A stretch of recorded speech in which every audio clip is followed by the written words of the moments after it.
Very good afternoon, everyone, and thank you for joining us today. My name is Nikhil Vaswani, and I'm a junior consultant at Turner & Townsend. And today we're very kindly joined by Matthew Scott, Policy Manager at the Chartered Institute of Housing, John Daly, Head of ESG at Habodel, and Sarah Parrott, Policy and Research Lead at 13 Group. This is a Retrofit Information Support and Expertise event, which is fully funded by the Department of Energy Security and Net Zero, and is delivered by Turner & Townsend.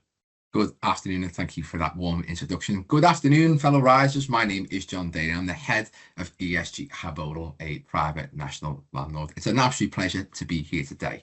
And today's speech will be all about adapting to our retrofit policy shifts, of course, with CIH, Habodel, and we've also got 13 Group on the line with us. It's going to be a really interesting talk. And of course, there'll be time for Q&A at the end.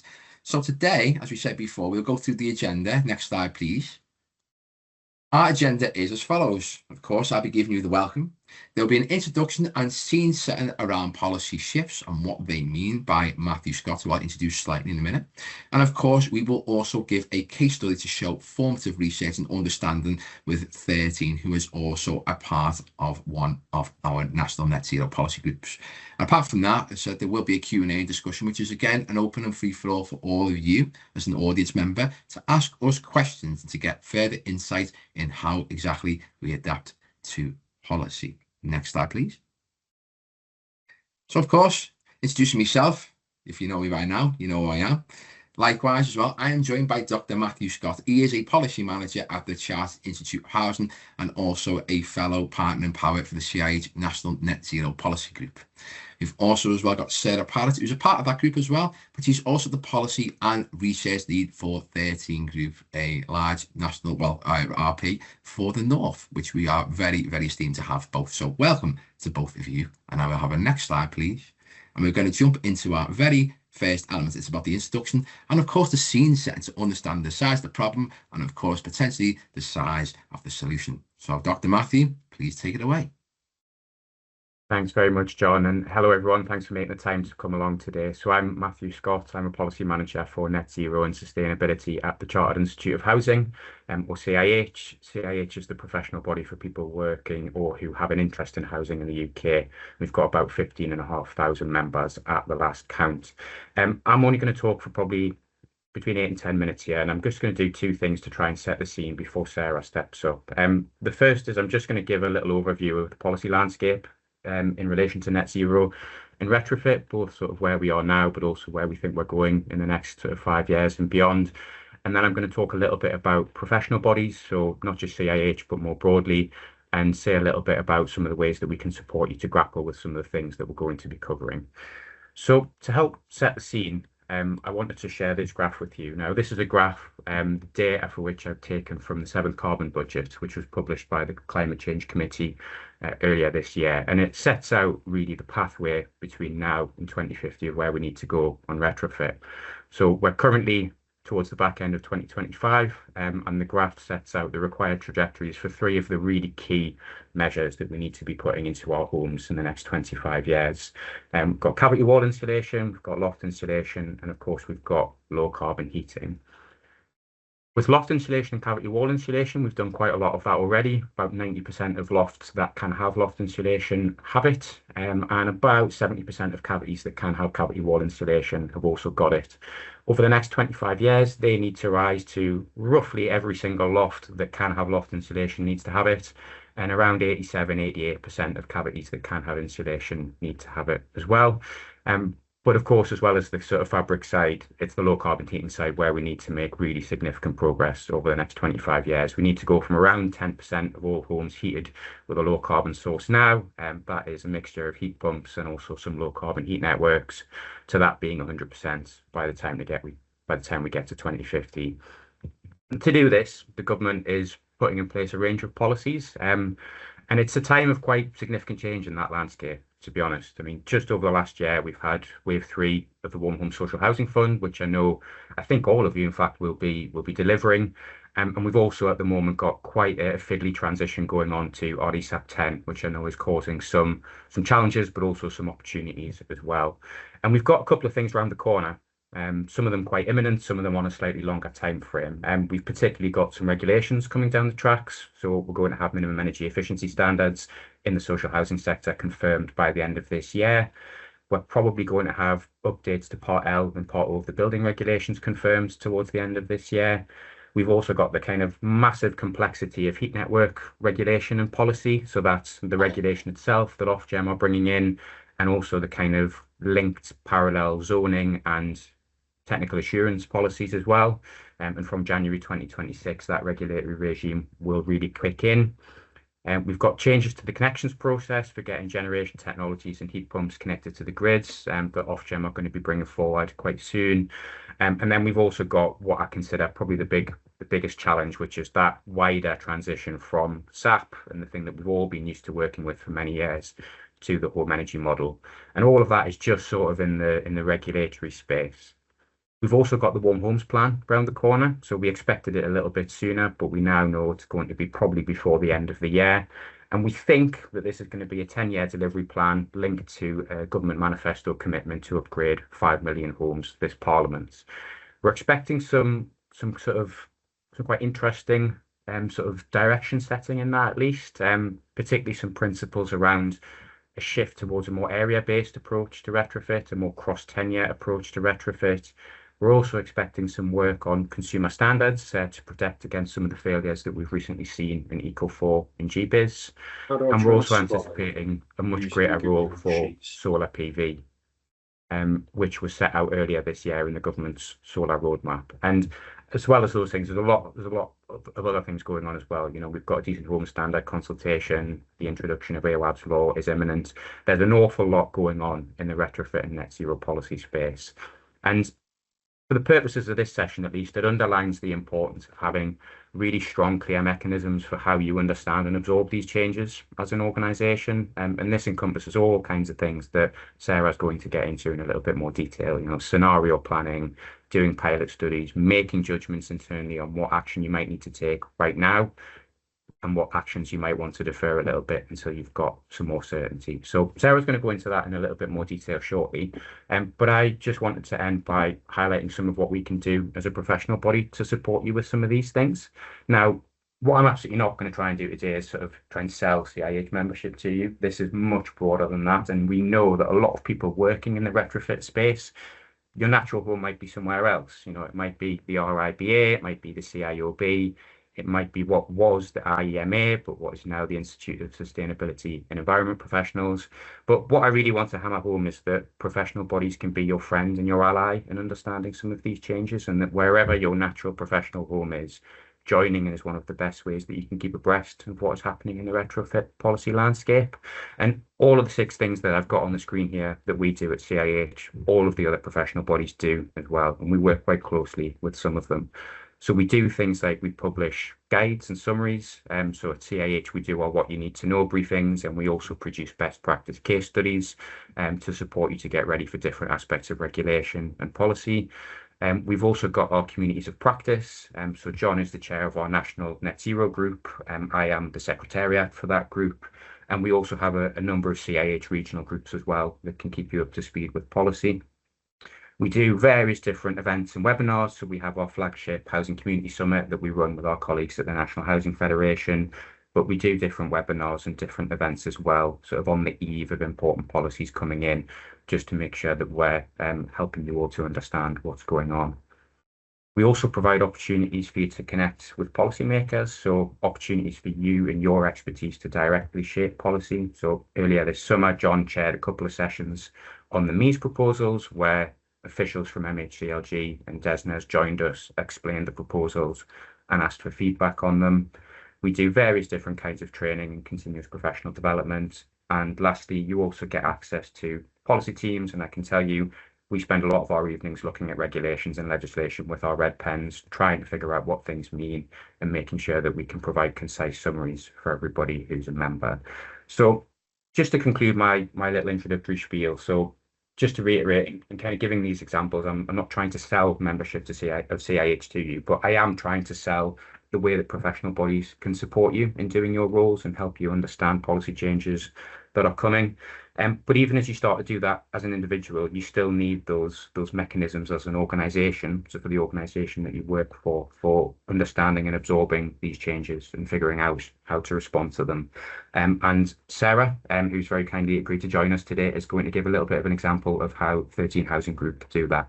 So that's everything from me. I'm looking forward to getting into a Q&A, and I'll pass over to you, Sarah. Thank you, Matthew, and hello everyone. It's great to be here. I am Sarah Parrott, as said, and I work at 13 as a policy and research lead in our policy and research team. So just a little bit of a background to start. So for a housing association, policy is one of, if not the main driver and reason why we do what we do. So it influences and impacts our strategic approach, our focus, how our business operates, our finances, customers, communities, and our reputation. As Matthew said and demonstrated, there's a lot going on in housing at the moment, specifically around retrofit, energy efficiency, the quality of our homes. So they are all very active policy areas right now. So although I won't be speaking specifically around retrofit policy itself, I hope that you'll find it interesting to hear about 13's general approach to navigating policy and to just gain a bit of an insight into the policy and research function and why it's important. So next slide, please. So just a little bit about who 13 are. We are a C1, G1, V1 rated housing association. Our heartland is in the Teesside area, so Middlesbrough, Stockton, Hartlepool, Redcar and Cleveland. But we operate across the northeast and the Yorkshire and Humber, and we own and manage 36,000 homes. And there's just a little bit there about our priorities. So next slide, please. So what do the policy and research team do? So we are a very small team of 2 policy and research leads, and we sit within the Corporate Affairs Directorate. So basically that directorate, and what we do is we look at everything that's going on in the outside world, what that means for the business and what that means for our strategy. And we support the business, and we essentially allow people to kind of get on with their day job while we have that support that we provide them and that overview of what's going on. So the official term is our purpose is to inform, shape, influence and communicate policy and ensure our business is aligned with regulatory requirements, sector priorities and obviously the evolving needs of our residents. The team is split loosely by government policy areas, so I lead on all things business and quality, so anything around asset, investment, new builds, repairs and obviously net zero and retrofit. My colleague covers more around sort of specialist housing services, care and support, housing management, lettings, finance, governance, IT and legal. But there is obviously quite a bit of overlap with our areas as there is with policy. So it is really important that we have that general overview of all policy areas. The team itself and our roles and policy obviously has evolved and changed over the last few years, but we are now seen as a really valuable resource, and we're really embedded within 13, and there is not 2 days that are the same, and we are kept very busy. So some of what we do includes monitoring policy changes, analysing data, tracking trends, keeping track of funding, news updates, what's going on in the sector, any technical updates and public sentiment. We coordinate and respond to consultations, so we track them and look at anything that could potentially impact our business, our communities and customers, us, even staff. So we digest, understand and communicate policy information, which is really important, and having that within the organisation, somebody who can actually, like I said, allow people to get on the day job while we translate policy. But what's really important for us is providing the so what. We hear that a lot. It's like, this is coming in, that's coming in, we need to do it. It's like, so what does that mean for us? What does that mean for the business? What does that mean for the strategy? What does that mean for teams, our finances, resources, our processes, and our customers and staff. And we help to do that. We provide strategic recommendations and information, so that informs our plans, our decision making, and also highlights just what changes we need to make happen within the business. We obviously work closely with and support our governance and compliance, especially our legal and regulatory requirements, particularly relevant given what's happening in policy lately and then all the changes that are going on. A really good example is heat networks. And we also influence policy and strategy through gathering evidence, insight and engagement. So we work both externally and internally, feeding calls for evidence. We help gather information for our leadership to go on to select committees, obviously deal with consultations and provide information for reports, meetings, etc. So next slide, please.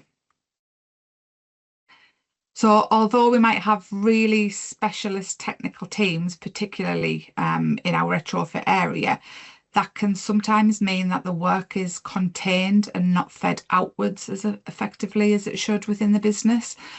So it's potentially just not communicated effectively to those who aren't as technical.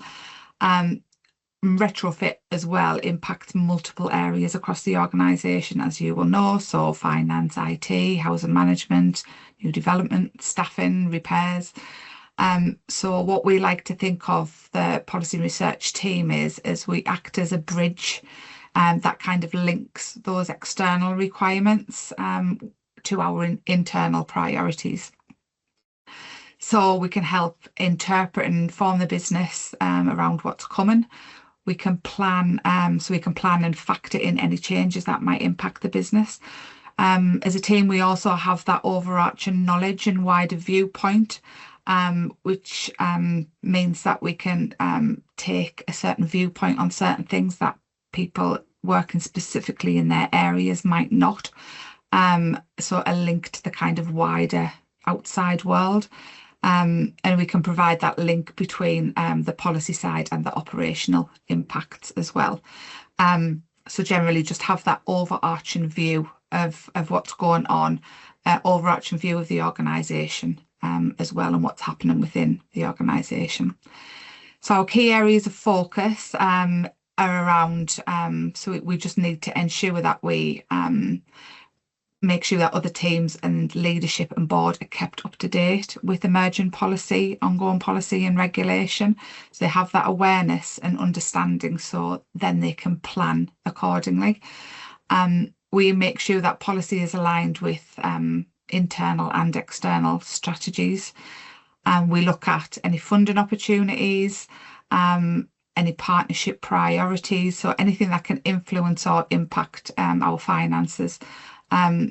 Recent example is MEES, so that took a lot of work internally to understand what the impact was going to be, and potentially that could have an impact on other areas of the business. So however much that will cost, it could potentially mean we develop less, or we ramp up certain services, or we take away from other services. So just being able to kind of feed into that is really crucial for the business.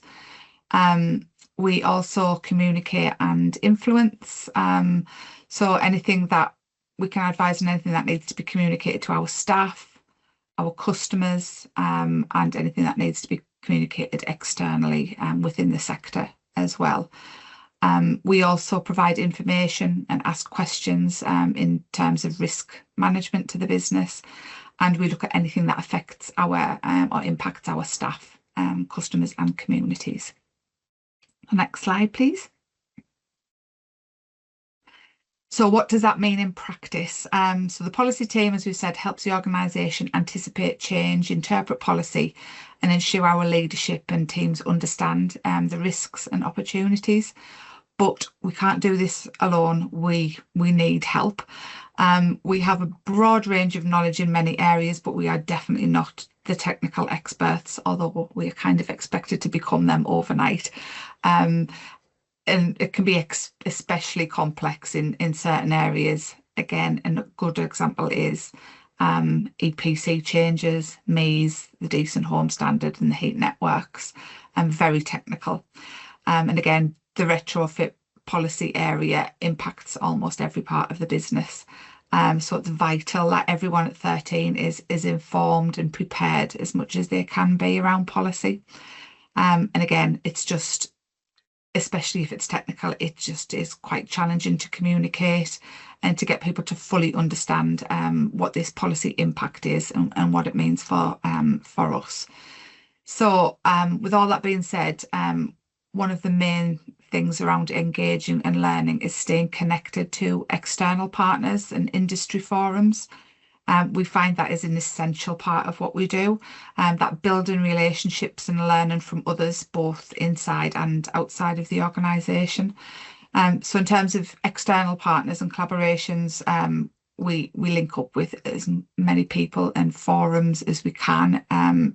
We attend many roundtables, webinars, we sign up for news alerts, new updates. We link up regularly with other policy bods from housing associations and the sector bodies, like Matthew was explaining earlier.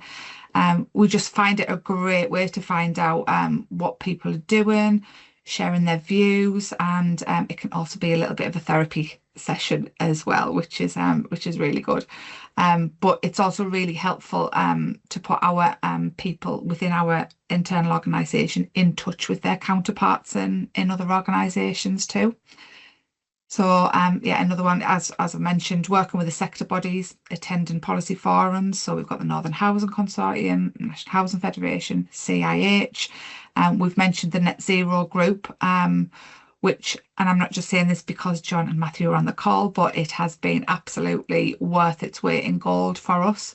I don't profess to understand everything that goes on because it does get quite technical, but I always come away learning something and being able to take something back that's to the organisation, so I can say, well, such and such from here mentioned this, or Matthew mentioned this about this policy that's coming down the line, we're expecting it here. So it just again, we're all coming from the same, we all want the same things, we all need the same things, but talking through our thoughts and our issues and challenges is just absolutely vital.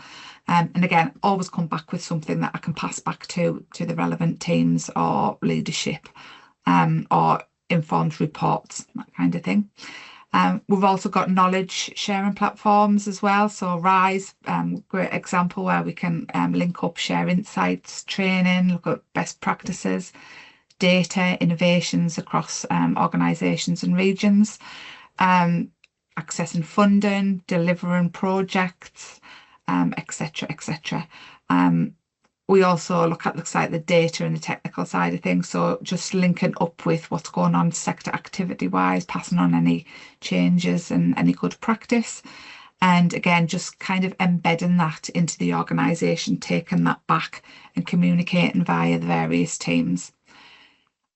So I think to close really from my side things, why it's important for those working in retrofit specifically to engage with policy or their internal policy teams. So policy and legislation, as we've said, drives what we do in the business. So staying informed ensures compliance, funding access, strategic alignment. It helps us to stay ahead of the change, so the policy teams can help interpret evolving regulations, funding opportunities, compliance requirements. Collaboration, as I mentioned, is key. Working with other people, other policy teams connects us and kind of can deliver that wider set of organisational goals. It can strengthen our delivery, our influence, and then that can lead to better decisions and better outcomes for all of us. So that joint insight can help manage risk, influence change, and support our customers ultimately. Again, we can align that with strategy. It also helps to avoid that siloed working as well. It's very easy to kind of concentrate on your day-to-day stuff and not get that out to the rest of the business. So again, it's that bridge of communicating upwards and outwards. So I would say, if I had any recommendations, even if you haven't got a policy team, really kind of try and focus on that within your areas. Attend groups and forums and networks, find out what's out there, because there is a lot of help and a lot of resource available. Engage, ask questions, share challenges, successes. Have regular catch-ups with people externally, but internally as well. Build those relationships up, and just ensure that you think about the rest of the business, because they are impacted with what is going on. So just have a think when it is something that you're changing or you're doing or you're working on, something that you're finding. Just think about who needs to know or who will be impacted within the business. And I think that's about it from me, so thank you. Cheers. No, sir, I really appreciate that. So before we go into questions, I just want to give a little bit of a roundup with that. So adapting to retrofit policy shifts in general, the big thing that we can all agree on here is that knowledge is power. You know, looking at the benefits of teamwork formatively, so not just looking within your organization, but looking outside of your organization, whether it's policy, whether it's strategic alignments, or it's around risk, or of course our most important asset of all, it's our residents. We've got to work together to understand joint successes and of course areas of challenge that we can all learn from together. Working in the private industry, it's a little bit different in a way, but also very shared in its understandings, because for us, by looking at this together, especially with retrofit, it's all about communities. It's not one sector against another. It's about how we look at wider place-based strategic thinking all together. So for me, I'd always argue, and one thing that we've really seen within this is that it's more than just having sustainability within one organisation. It's looking at teamwork together to look towards community sustainability, not just in your own areas, in your regions, but of course, as well, the country. So I really do appreciate Matthew's time and of course, Sarah's time.